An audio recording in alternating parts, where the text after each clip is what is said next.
morning guys, marami tayong pasyente. Pero papakilala ko lang si Kuya na stroke. Kailan ba na-stroke yan? Kailan ka pa may stroke? 18. Wala pa naman isang buwan. Pangalawang session ko na video yung unang session ko. Pero ngayon papakita ko sa ito. Documentary ko mga na-stroke kasi. Kuya, tanin ko dito para makita ko lahat. Para pag in-upload ko mag-before after 1 month, maglakad ng masalit. Yan. Pero nakadalawang session na sa akin. Malayan na, Boy. Malayan na. Wala. Yan, pangalawang session pa lang. Nag-i-exist pa yung mga kami niya.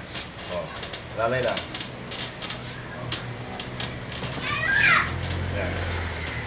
Yan, yung unang dating niya, medyo grabe talaga siya. Pero yung pangalawa, nakalimutan ko na mag-video ko. So, nakaraan kasi busy yung cellphone ko. Okay guys. Yan guys, pangalawang session pa lang si Kuya. Ang case nito, mind stroke. Yung kalaking katawan niya, kanan, ang tinamaan. Ayun na, napakita ko pa ito. Nag-i-explain pa. Kaya papakita ko sa inyo yung pangalawang session niya. Matapos papakita ko sa inyo. Ati?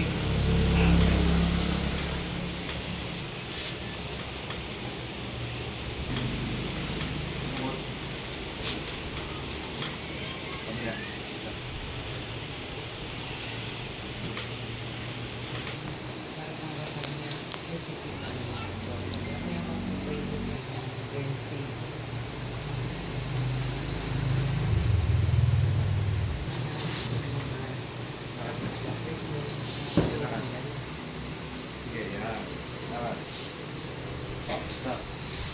What?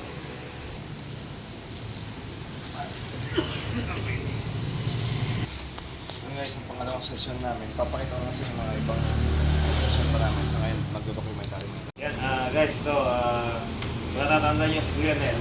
Pang-limang session na to na mind stroke to.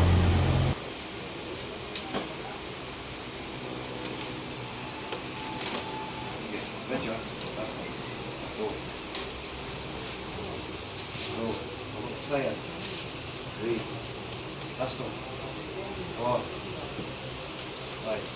Oh, balban may. Parang mas yan. Gawa may. Kumay na. Mas ka naman. Gawa may. 4.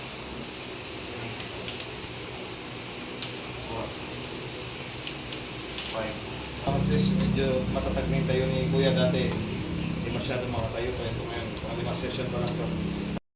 Okay guys, ito kung matatandaan nyo, stroke paralyzed din to. Yan sa akin ito, halos hindi siya nakakalakad. Kaya, at saka wala pang balanse, tumutumba. Ngayon, upo ka maayos. Yan. Punta ka doon. Naka 1 month and 10 days na kami halos. 1 month, 10 days. Pero ano lang to, 2 times a week to. Hindi naman siya araw-araw. Yan guys, nakakatayo na siya. Nakakalakad siya. Hindi pa perfect pero malaking improvement niya. Tingnan nyo yung ang dati, hindi pwedeng umupo na walang sandalan kasi tutumba yan. Pero ngayon, yan, straight na siya. Tapos, hindi siya makalakad dati yan. Ngayon, wala nang tungkod. Pangal na to, pang ilang session na to, mga 12 siguro na. Mga 12 o 11 session na kami yan. Pero, i-upload ko to, pag nakita ko ng medyo matibay na kanya, i-upload ko na. So guys, simulan ko na siya.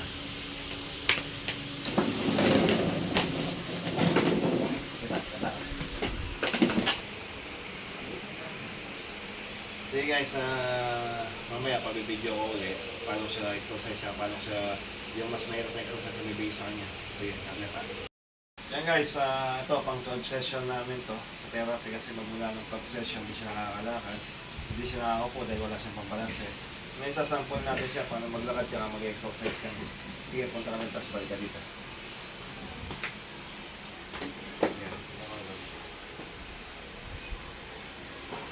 Guys, medyo maayos na niya kahit pa paano malaki po niya. Balik ka dito. Say Carlos, ang dadak-dak. Ngayon niya mga lang ngayon eh. What? Yes, Sebastian. Sebastian? Yan guys, po. Okay. Maganda yung improvement niya. Ayan, pauwi na siya. Guys, good afternoon. Ito pang labing tatlong session. Saka, mamaya papakita ko sa inyo paano siya umuwi, maglakad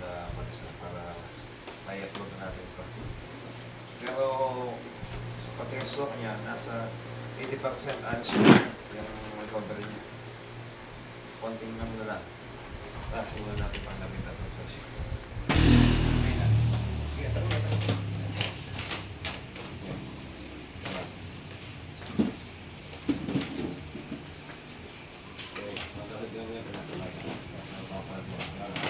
Last one.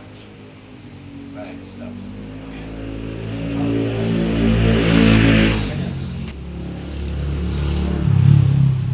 Last one. Right, yan guys, 13 session na yan. Yan. Kasi yan guys, natapos namin yung yung pang 13 session. Tingnan natin ano niya, uwi na siya. Sige, punta ka na sa service ninyo para makita ko yung lakad mo. Yan guys, dating hindi na may tungkod yan, hindi makalakad na maayos. So. Yan, nalakad na siya. Yan ang peso namin. Ayan siya guys. Yes, sakay ka na. Yes, salamat. Yan, yan ang peso namin, makita niyo yung vlog ko. Ayan, yung paratula namin. Sige guys, God bless. 13 session yan, okay na siya. Okay guys, God bless.